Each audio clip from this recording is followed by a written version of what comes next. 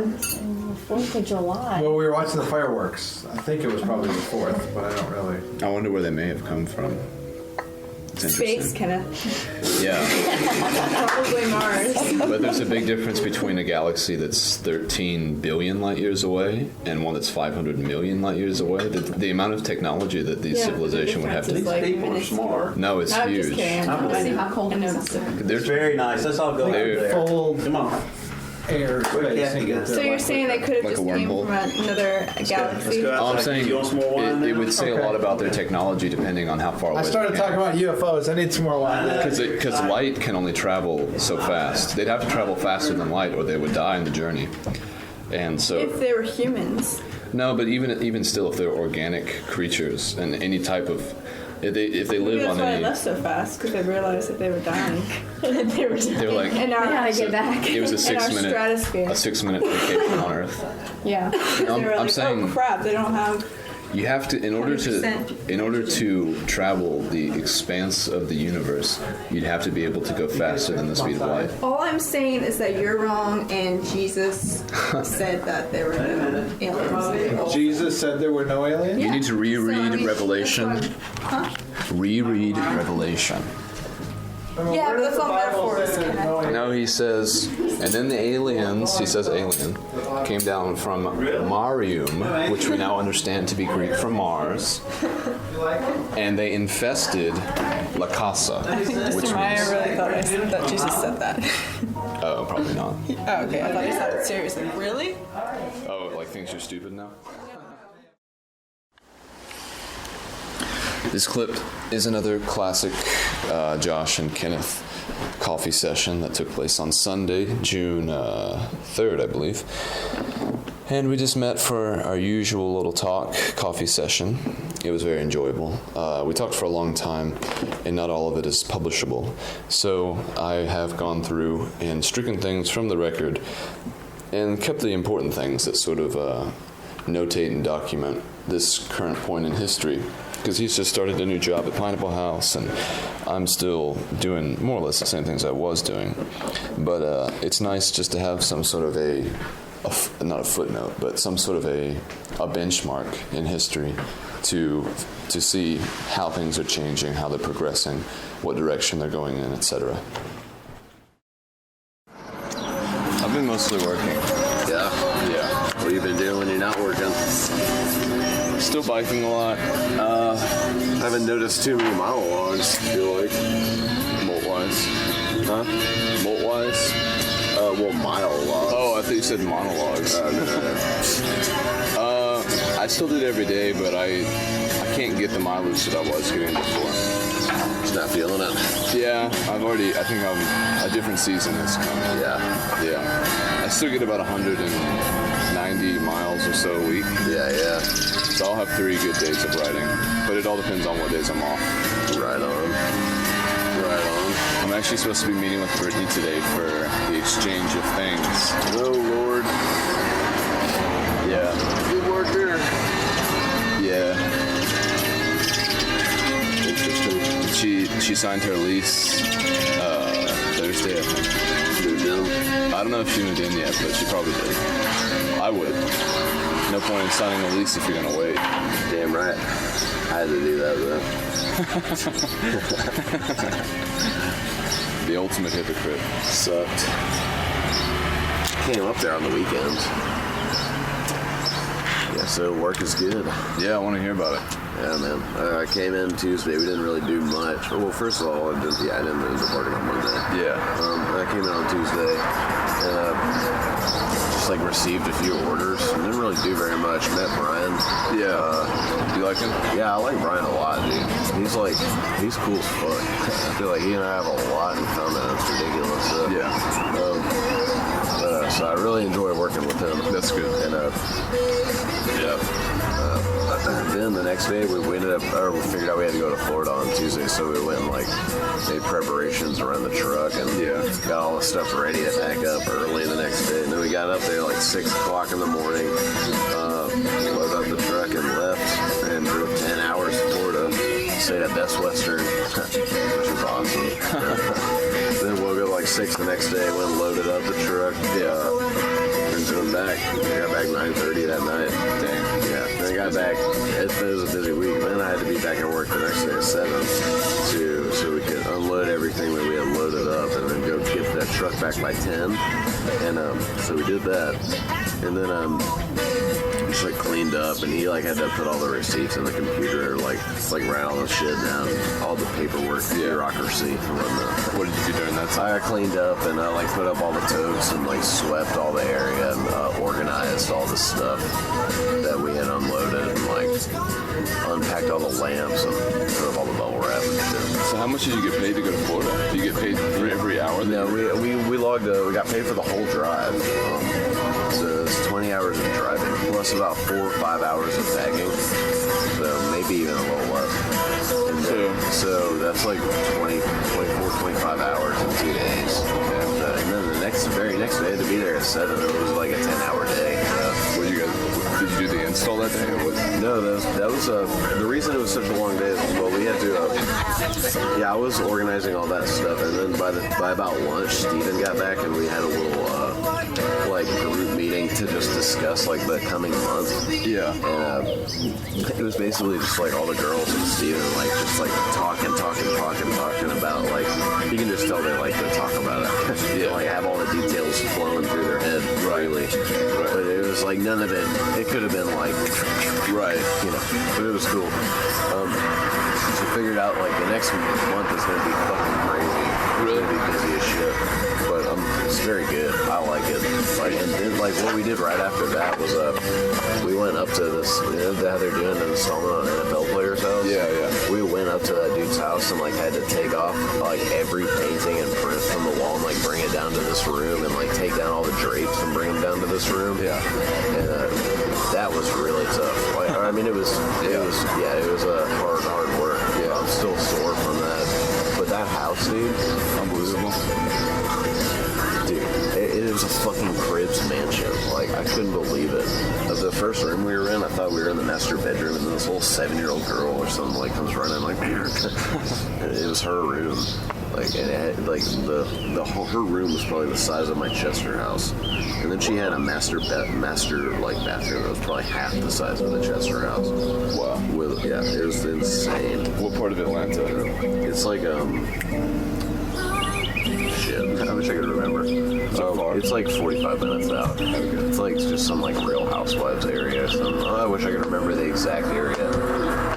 I'm sure you'll eventually memorize it. I'm sure next time I will. Dude, if you want to see crazy houses, I hope that while you're there, you guys get to go to the Nixons. Oh, that's who we went to pick up their stuff, but it was their West Palm Beach house. Oh, okay. And it was completely gutted at the time, so I didn't get to see anything too crazy. Dude, you would not believe their house. They're selling it right now. For like $8 billion. Something ridiculous. It's the biggest. It's a has multiple area complex. They have a full recording studio that's probably the size of my house. That's right. Now I remember. Yeah. I went there when Steven first finished decorating it. Yeah. And I got to play around in their recording studio and stuff. But They're really cool guys. That's what you said anyway. They were as nice as they could be. Brian said that? No. Steven said that. Oh, I wonder. I don't know. He's a good politician when it comes to that stuff. I can tell. You don't want to say. They're dicks. Yeah. It's crazy though. Yeah. Dude, I like working there a lot, man. That's awesome, dude. Yeah, it is. It's very awesome. There's a good chance too that if you do want to do some sort of carpentry route, you can do that easily. Yeah. Or if you did a renovation or something. Honestly, I don't even know if I want to do that. After seeing all this, I don't think I want to at all. Yeah. The carpentry. I like being in the mix. Yeah. I really like being in the mix. Oh, dude, listen to this. I think I know what I want to be when I grow up. Like hardcore and an actuary. Really? Yeah. Do you know about that? Yeah, that's one of the best careers you can choose. That's part of the reason that I was initially interested, but all the reasons that I've stayed interested are the actual work, and that's like what's so cool.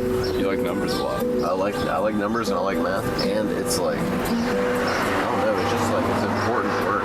Yeah. It makes me feel important. I like that. I want to be able to move up. I want to be able to use my head. So I want it to be seen as very important. Georgia State has a good actuarial science. I saw that they had like some really good professors there and stuff. Yeah, so definitely. I really want to do that. And I'm gonna start applying for all kinds of scholarships. Yeah. Because I'm on academic probation. Yeah. I'm just gonna apply to. I'm gonna try to pay for everything with scholarships, just like little tiny ones here and there everywhere. So You have the SAP story. I mean, that's what I'm saying. My you could sell your story. My mommy. You're Jewish. Yeah. There was a Holocaust. And my dad. You should title every essay you write, My Holocaust of Character, and then My Rebirth or something. Half of my body was burned in the ovens. I used to smoke cigarettes almost daily. It was a rough life of stale bread and old cereal. Almost daily. That's awesome. Anything else cool about the job that you're digging? I'm trying to think. I'm sure there's some. You're gonna be working you haven't worked with Johnson yet, right? No, he's like in St. George right now. Yeah, he's back now. He's supposed to be back on Monday. Actually, I heard that he may not go back Monday yet. Oh, really? Yeah. Which, are you looking forward to working with him, or do you prefer not to? Honestly, I'm looking forward a little only to meet him because I don't even remember like what he looks like. I don't remember how he talks. I remember he is a stranger to me in my head. Right. Yeah. I only ever even saw him one time. But, yeah, and it wasn't a very good impression. He was chilling with that at the end. Life isn't purely black or white. Some would say there are gradations. Okay, Terrence. Hey, you. Your friend. Hey. You can see the Velociraptor heritage. Dude, the bird is definitely the word. Oh man, it sucks working at Dakota Blue. It sucks. Are you gonna put in a for real too? If my boss had come by yesterday, I would have told him. If I see him today, I'm gonna try to tell him. If I don't see him today, I'm just gonna go up there on Monday or something. Do you work today? Yeah. 4 or whatever? Yeah. Yeah, that's chump change now, I'm sure. It's not only is it chump change, but it was a lot more tolerable when it was my job. Now that I go there, I'm like, ugh, I don't want to fucking do this. That's awesome. This time plows job then has already changed your life in that respect. Oh yeah, man. That's a huge change. Yeah, I can tell, but I'm gonna really be able to get used to working there really easily. So I just hope that it'll be a permanent thing. So Yeah. I think I'm gonna go ask them to turn the music down out here. It's too loud. This shit.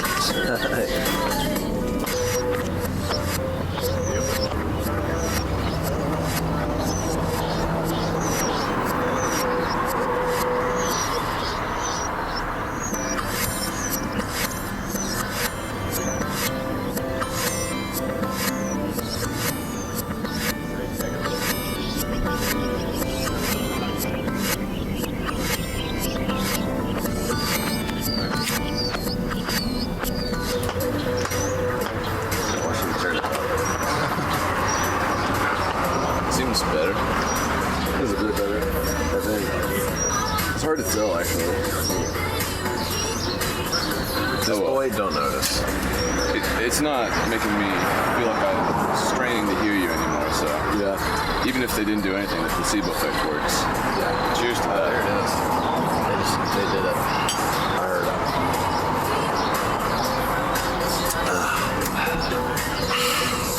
Good coffee. I was looking at the pictures from when we went to the mountains recently. We gotta do something. Yeah, we have to do that again soon. So very soon. Weekends now, so Yeah. And I will too soon when I gotta put in my 2 weeks at Dakota Blue for sure, for real. So when I start school, I'm not going to be going to work anymore. yeah, So I'll have free time on weekends. we do got a good bit of shows coming up and stuff during the summer at least. Yeah. So it might be No rush. pretty busy for the summer, but Yeah. so you know, it has not escaped my mind. Oh no, I believe it. Right on. It's a timeless kind of thing. Whenever it happens, it'll be right. Dude, I'm gonna give you that David Foster Wallace book when I'm done with it. You should really read it. It's Supposedly? yeah. Okay. I'm rereading it again. I think you really like it. It's simple. It's not like nothing big, but it's just the way he writes about the little things. So yes, Refill time? refill.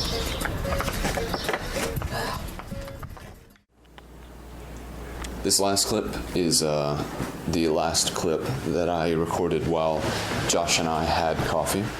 And it was more of the same, but we had gone in to get a refill, and so this is the continuation. There's a huge Ethiopian community at Whole Foods, and a lot of them are cashiers. So they think it's cute when I do it, but to me it makes me understand language a little bit better. It's a weird language. Ethiopia is the only African country that was never colonized. Really? Yeah. So it's like, damn. So it's probably something unfathomable. Yeah, they're prideful about their stuff. I think the only other country is Liberia, and Liberia was actually freed American slaves who went back. Oh, you know? No, I know from the name. Somebody told me that in like elementary school. One of my social studies teachers, and because Liberia, it never left my head. So it truly is elementary. My dear Watson.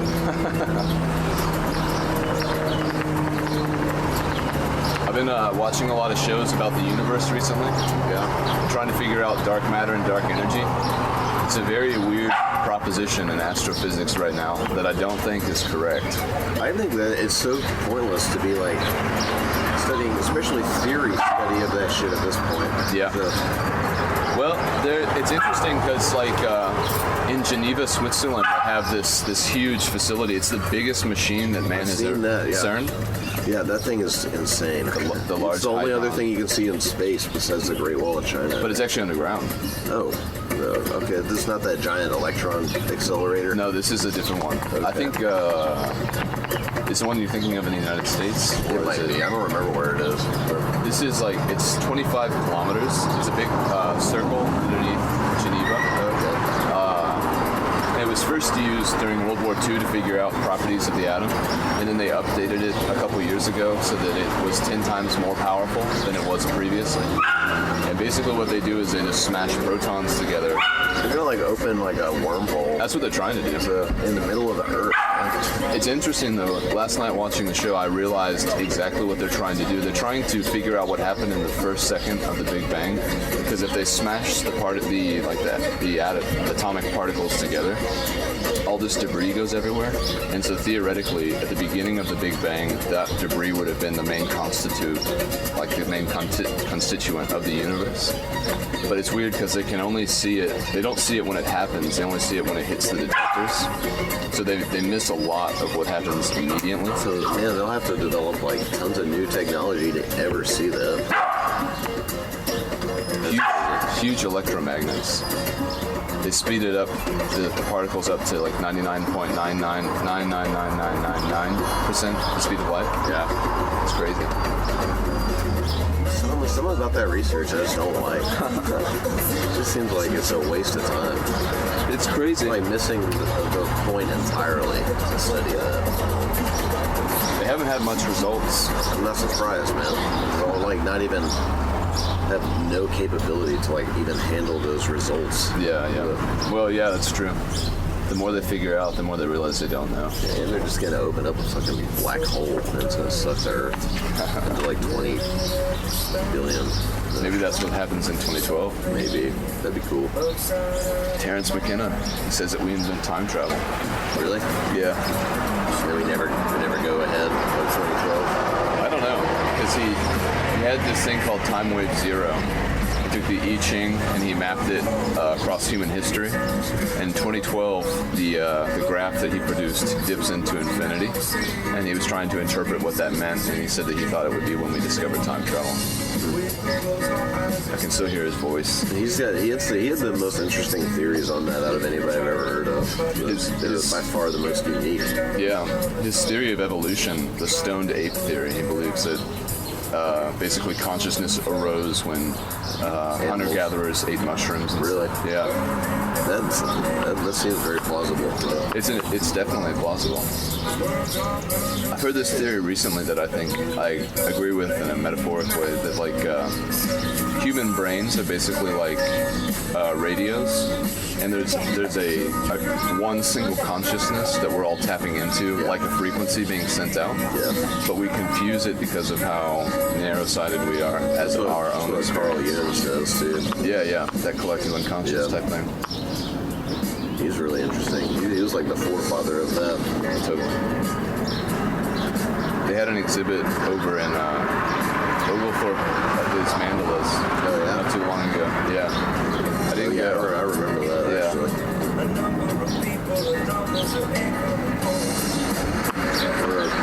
Mr. Bailey got really into Carl Jung. Forgot about that dude. I tried to find him many times online. Difficult. Impossible. I've been unable to. I was in Melbourne yesterday. Oh yeah? Yeah. My dad's birthday. Oh, that's right. Yeah. Hope you told him we're happy. I did. I went one step further and I said birthday as well. Wow, dude. That's really pushing the limits. Oh, I might go on a trip up to DC soon. Oh yeah? By train. For what? To visit the Finleys, my Ragbri partner. That's right. You can take your bike on the train, and round trip, it's $370. It's not bad. I'm pretty sure I'm going to do it. I just need to hear back from their daughter about when she's going to be home so that I can see her too. It's the fun one, right? She's the one who you always asked if she was my cousin or something. This is my request. We had my dad's birthday with some family friends as well, the Myers. Was your mom there? My mom? Yeah. Yeah. Why? It's just weird. I've been seeing your mom. Oh, yeah. But Yeah, I mean, it was her husband's birthday, so she was definitely there. I didn't think she would care of it. Well, I actually had a dream last night. This is the last dream I had before I woke up. I've been having weird dreams. And my dad, Mame had died, and my dad had come to me and, like, pulled me out of work and stuff, and he was an emotional wreck. And I was like, why aren't you with your wife? And he just kept getting more and more angry with me because I wasn't sympathizing. He was like, why aren't you crying? And I was like, I didn't really know Mame. That's a crazy dream, dude. Yeah. Seems like realistic. Well, I've been having semi-realistic. My dream yesterday, I woke up and I had been talking to this Asian couple that had gotten married in the dream, and one of them was like Chinese and the other one was Korean, and their parents didn't want them to get married because they were mixed ethnicities. That's so weird. And so the grandmother had said that their children wouldn't be any good. And so the couple was worried because they had a son that was really troublesome, and they were worried that the grandmother had cursed the son. And so they were talking to me, and I said, You're like, that's bullshit. yeah, I said, a human told you that there was a curse on your son, and you're putting faith into the fact that you think it might be true. But you as human beings can counteract what you think is happening if you have faith in the opposite. Science. Exactly. Science indeed. Did you get 50 cent off? I don't believe it, dude. $2.20.